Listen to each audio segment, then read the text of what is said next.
কি বিয়া করলি বাবা মদন, 14 গোষ্ঠী খাওয়াইলি সদন। কয় এটার মানে কি জানেননি? এক লোকে বউ দেখতে দেখতে মনে করেন ঘটককে হয়রান বানাই নিছে। তো ঘটক লাগ কইরা তার এক ছেলেরে মেয়ে সাজায়া দেখাইছে।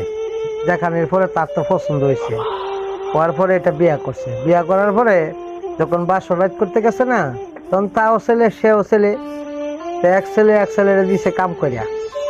দেওয়ার পরে পরের দিন সকালে উঠে কেমনে করবো যে বউ আমারে কাম করে দিছে, মানে খুব দ্রুত বিষয় টিসা লইয়া 1 সপ্তাহের ভিতরে মনে করেন প্রবাসে আইসা বসছে।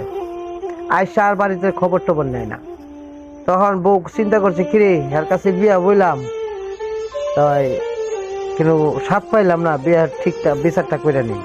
বিয়া কইতাছে আম্মা তাই ওই রুজিনারে দেন না, আমার লগে থাকতো ননদরা আর কি দিছে। পরে ননদের দিছে কাম কইরা, তো ননদ শর্মে কইতারে নাই।